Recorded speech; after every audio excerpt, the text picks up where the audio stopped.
അവിഹിതം is fine.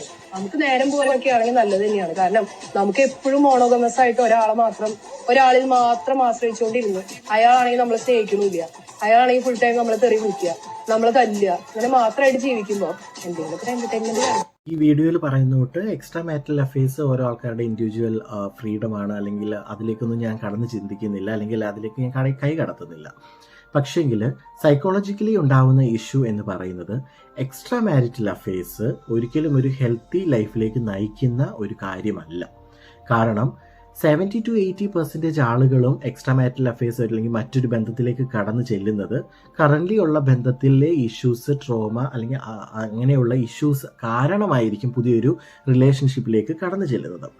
ഇവിടെ സംഭവിക്കുന്നത് currently ഉള്ള ഇഷ്യൂസും ട്രോമയും ഒന്നും നമ്മൾ സോൾവ് ചെയ്യാതെ പുതിയൊരു ബന്ധത്തിലേക്ക് കടന്നു ചെല്ലുമ്പോൾ ഓൾറെഡി നമ്മൾ കറൻ്റ്ലി റിലേഷൻഷിപ്പ് ഹോൾഡ് ചെയ്ത് തളർന്നിട്ടായിരിക്കും പുതിയൊരു റിലേഷൻഷിപ്പിലേക്ക് പോകുന്നത്. അവിടെ സംഭവിക്കുന്നത് ഈ പുതിയ റിലേഷൻഷിപ്പും നമ്മൾ ഈ കൈകളിലേക്ക് തന്നെയാണ് എടുത്തു വയ്ക്കുന്നത്. കുറേ നാൾ കഴിയുമ്പോൾ ഈ രണ്ട് റിലേഷൻഷിപ്പും കൂടെ നമുക്ക് വേവ് ചെയ്ത് അതിൻ്റെ വെയിറ്റ് നമുക്ക് ഹോൾഡ് ചെയ്യാൻ പറ്റാത്തൊരു സാഹചര്യം വരുമ്പോഴാണ് ഇഷ്യൂസ് സ്റ്റാർട്ട് ചെയ്യുന്നത്. ഒരുപാട് പേരും ഡൊമസ്റ്റിക് അബ്യൂസ് അല്ലെങ്കിൽ നാർസിസ്റ്റിക് അബ്യൂസ് എല്ലാം ഫേസ് ചെയ്തിട്ടായിരിക്കും ഇങ്ങനെ ഒരു കാര്യങ്ങളിലേക്ക് മുന്നോട്ട് അല്ലെങ്കിൽ വേറെ ഒരു ബന്ധത്തിലേക്കൊക്കെ കടന്നു ചെല്ലുന്നത്. പക്ഷേ ഇതിനെല്ലാം ആദ്യം നമ്മൾ പഠിക്കണം, എങ്ങനെ ഇത് സോൾവ് ചെയ്യാം. അതിൽ നിന്ന് റിക്കവർ ആയി കഴിഞ്ഞിട്ട് മറ്റൊരു ബന്ധത്തിലേക്ക് കയറുകയാണെങ്കിൽ കുറച്ചുകൂടെ നമുക്ക് ഇമോഷണലി നമ്മൾ സ്ട്രോങ് ആയിരിക്കും, ആ റിലേഷൻഷിപ്പ് നമുക്ക് കുറച്ചുകൂടെ നന്നായിട്ട് കൊണ്ടുപോകാൻ കഴിയും. ഇപ്പം നാർസിസ്റ്റിക് അബ്യൂസേഴ്സിൽ തന്നെ ഈ മാനസിക ഇഷ്യൂസ് ഉള്ളവർ എങ്ങനെയൊക്കെ നമ്മളോട് പെരുമാറുന്നുണ്ട് അല്ലെങ്കിൽ ഇതൊക്കെ നമ്മളെ അഫക്റ്റ് ചെയ്യുന്നുണ്ടെന്ന് ആദ്യം നമ്മൾ മനസ്സിലാക്കണം. ഈ നാർസിസ്റ്റിക് അബ്യൂസേഴ്സിൽ തന്നെ ഗ്യാസ് ലൈറ്റിനിങ് എന്നൊരു പ്രോസസ്സ് അവർ ചിലപ്പോൾ കാണിച്ചേക്കാം. അതായത് ഇതൊരു മാനസിക അധികാരം കാണിക്കുന്ന ഒരു പ്രവണതയാണ്. ഇത് ആക്ച്വലി സംഭവിക്കുന്നതെന്ന് വെച്ചാൽ നമ്മളെ വിക്ടിമൈസേഷൻ ചെയ്യും. നമ്മളെ വിക്ടിമൈസേഷൻ ചെയ്യുന്നതെന്ന് പറയുമ്പോൾ ഇതിൽ ഉദാഹരണമായിട്ട് പറയേണ്ടത് നിങ്ങളുടെ കാര്യങ്ങളെല്ലാം, അതായത് നമ്മൾ സംസാരിക്കുന്ന കാര്യങ്ങളെല്ലാം തെറ്റാണ് എന്ന് നമ്മളെ അടിച്ചേൽപ്പിക്കുന്ന ഒരു അധികാരം അവർ കാണിക്കും.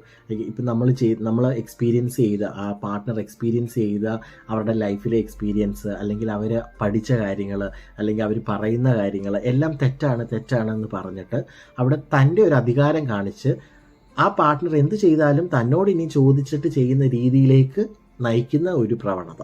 ഇത് വലിയ അബ്യൂസ് ആണോ എന്ന് ചോദിച്ചാൽ ഇത് അടിയോ അല്ലെങ്കിൽ ഒരാളെ ഉപദ്രവിക്കുകയോ ഒന്നുമല്ല. പക്ഷേങ്കിൽ ഇത് ഇമോഷണലി മെൻ്റലി നമ്മളെ വീക്കാക്കി കളയുന്ന ഒരു കാര്യമാണ്.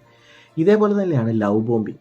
ഈ ഒരു ടേം എല്ലാവരും കേട്ടിട്ടുണ്ടായിരിക്കും. ലവ് ബോംബിങ് എന്ന് പറയുമ്പോൾ ആദ്യത്തെ കുറച്ച് നാൾ നമ്മൾ ഭയങ്കര സ്നേഹം, തേനും പാലും ഒക്കെ ഒഴുകുന്ന രീതിയിൽ നമ്മൾ സംസാരിച്ചിട്ട് കുറേ നാൾ കഴിയുമ്പോൾ അവിടെ ഒരു പൊസസീവ്നെസ് സ്റ്റാർട്ട് ചെയ്ത് അവരെ ഹോൾഡ് ചെയ്ത് തൻ്റെ വരുതിയിലാക്കി നിർത്താൻ, ഈ സ്നേഹത്തിലൂടെ തൻ്റെ വരുതിയിലാക്കി നിർത്തി ഒരു കൺട്രോളിങ് പവർ എടുത്ത് അവരെ യാതൊരു കാര്യത്തിലേക്കും വിടാതെ കൺട്രോൾ ചെയ്തൊരു കൂട്ടിലിട്ട് വളർത്തുന്ന രീതിയിലേക്ക് നയിക്കുന്ന ഒരു പ്രവണതയാണ് ഈ ലവ് ബോംബിങ്. ഈ ലവ് ബോംബിങ് തന്നെയാണ് ഈ എക്സ്ട്രാ മാരിറ്റൽ അഫെയർസിലും ചിലപ്പോൾ നമുക്ക് എഫക്റ്റ് ചെയ്യാൻ പോകുന്നത്. കാരണം ഈ ഒരു ഇഷ്യൂ കറൻ്റ്ലി നമ്മൾ ഫേസ് ചെയ്തിട്ട് പുതിയൊരു റിലേഷൻഷിപ്പിലേക്ക് കടക്കുമ്പോൾ അവിടെ നമുക്കറിയില്ല ഈ ലവ് ബോംബിങ് ഉണ്ടോ ഇല്ലയോ എന്ന്. കാരണം തുടക്കത്തിൽ അവരും നമ്മളോട് ഭയങ്കര സ്നേഹവും കാര്യങ്ങളൊക്കെ കാണിക്കും, പോകെ ആയിരിക്കും നമ്മൾ കാര്യങ്ങൾ തിരിച്ചറിയുന്നത്. ഇതേപോലെ തന്നെയാണ് വേറെ ഒരു ഇഷ്യൂ ആണ് ഇമോഷണൽ മാനിപ്പുലേഷൻ. അതായത് അവരുടെ മറ്റൊരാളുടെ, അതായത് പാർട്ട്ണറിൻ്റെ ഇമോഷൻസ്, വികാരങ്ങളെ നമ്മളുടെ ആവശ്യത്തിന് വേണ്ടി നമ്മളത് മിസ്യൂസ് ചെയ്യും. അവരെ മാനിപ്പുലേറ്റ് ചെയ്ത് അവരുടെ ഇമോഷൻസിനെ നമ്മൾ മിസ്യൂസ് ചെയ്ത് അവരുടെ മെൻ്റൽ സ്ട്രെങ്ത് കുറയ്ക്കും. അപ്പോൾ അവർ സ്വയം വിചാരിക്കും ഞാനൊന്നിനും കഴിവില്ലാത്ത ആളാണ് അല്ലെങ്കിൽ ഞാനൊന്നിനും കൊള്ളില്ലാത്ത ആളാണ് എന്നൊക്കെ നമ്മളെ മാനിപ്പുലേറ്റ് ചെയ്ത് നമ്മളുടെ ഇമോഷൻസിനെ ഡ്രെയിൻ ചെയ്ത് അവരതിനെ വേറെ ഒരു തലത്തിലേക്ക് കൊണ്ടുപോകാൻ ഇവർക്ക് സാധിക്കും. ഒരു കാര്യമാണ് പ്രൊജക്ഷൻ എന്ന് പറയുമ്പോഴും ഇവർ നമ്മളിലേക്ക് പല കാര്യങ്ങളും അടിച്ചേൽപ്പിക്കുകയാണ്.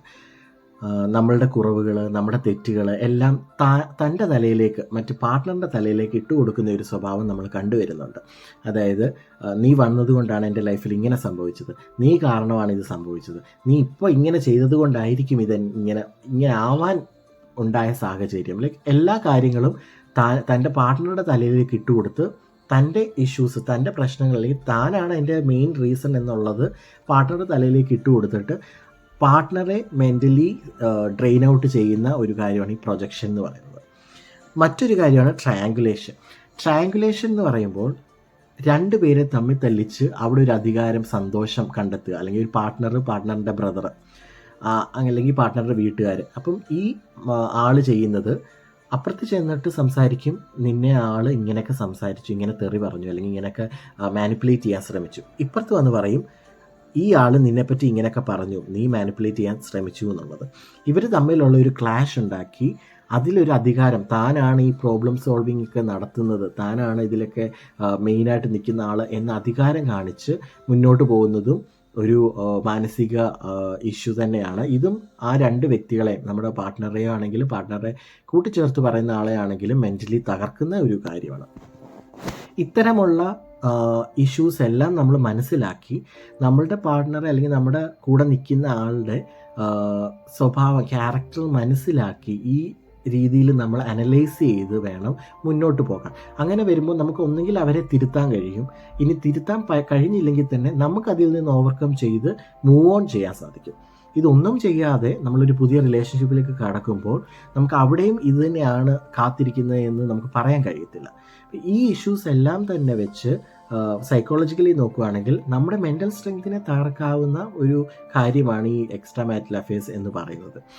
എല്ലാം ഇൻഡിവിജ്വൽ ചോയ്സ് ആണ്, അവരവരുടെ ഇഷ്ടമാണ്. അതെല്ലാം എപ്പാർട്ട് ഒരു സൈക്കോളജിക്കലി ഒരു ഇവാലുവേറ്റ് ചെയ്യുമ്പോൾ ഇങ്ങനെയുള്ള ഇഷ്യൂസ് നമുക്ക് വീണ്ടും വീണ്ടും ട്രോമറ്റൈസ് ആയി നമ്മൾ സ്വയം ട്രോമയിലേക്ക് കടന്നു ചെല്ലുമ്പോൾ നമുക്ക് ഒരുപാട് കാര്യങ്ങളിൽ നമുക്ക് സ്വയം നമ്മൾ വീക്കായി പോകേണ്ടി വരും. ഇനി അതേപോലെ തന്നെ ഓപ്പൺ റിലേഷൻഷിപ്പ് നയിക്കുന്ന ആൾക്കാരുമുണ്ട്. ഓപ്പൺ റിലേഷൻഷിപ്പ് നയിക്കുന്ന ആൾക്കാരിലുള്ള മെയിൻ ഇഷ്യൂ എന്ന് വെച്ചാൽ ലാക്ക് ഓഫ് ക്ലാരിറ്റിയാണ്. അവിടെ ഒരു ക്ലാരിറ്റി വരുന്നില്ല, കമ്മ്യൂണിക്കേഷൻ ഗ്യാപ്പ് വരും. ഇതൊന്നും ആദ്യത്തെ സ്റ്റേജിലല്ല, കുറേ സ്റ്റേജ് കഴിയുമ്പോഴായിരിക്കും നമ്മൾ റിയലൈസ് ചെയ്യുന്നത്. അതുപോലെ തന്നെ സെക്ഷുവലി ഡിസീസസിന് ചാൻസസ് കൂടും. പാർട്ട്നേഴ്സ് തമ്മിലുള്ള ഒരു ഐക്യം അല്ലെങ്കിൽ ഒരു അണ്ടർസ്റ്റാൻഡിങ് ഇഷ്യൂസ് അവിടെ ഡെവലപ്പ് ചെയ്ത് കൊണ്ടേയിരിക്കും. ജലസി ചിലപ്പോൾ സ്റ്റാർട്ട് ചെയ്യും. ഇതെല്ലാം തന്നെ നമുക്ക് മെൻ്റലി നമ്മളെ ഡ്രെയിൻ ഔട്ട് ചെയ്യുന്ന കാര്യങ്ങളുമാണ്. ഇതൊന്നും തന്നെ ആദ്യത്തെ ഒരു 1 or 2 സ്റ്റേജിൽ കാണത്തില്ല.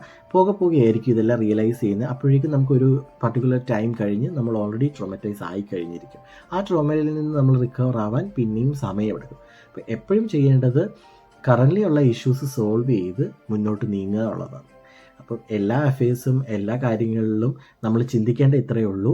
നമ്മൾ ട്രോമറ്റൈസ് ആവാതെ ഇഷ്യൂസ് സോൾവ് ചെയ്ത് മുന്നോട്ട് പോയി കറൻ്റ്ലി ഉള്ള റിലേഷൻഷിപ്പ് ആണെങ്കിലും ഫ്യൂച്ചറിലുള്ള റിലേഷൻഷിപ്പ് ആണെങ്കിലും നമുക്ക് ഒരു ക്ലാരിറ്റി വേണം എല്ലാ കാര്യത്തിനും. നമ്മൾ സ്ട്രോങ് ആണ്, നമ്മൾ മെൻ്റലി നമ്മൾക്ക് ഒരു വീക്ക്നെസ്സും ഇല്ല എന്ന ഒരു ക്ലാരിറ്റിയോടുകൂടി വേണം നമ്മൾ മുന്നോട്ട് പോവുകയും എന്ത് കാര്യം സെലക്ട് ചെയ്യാനും. Thank you.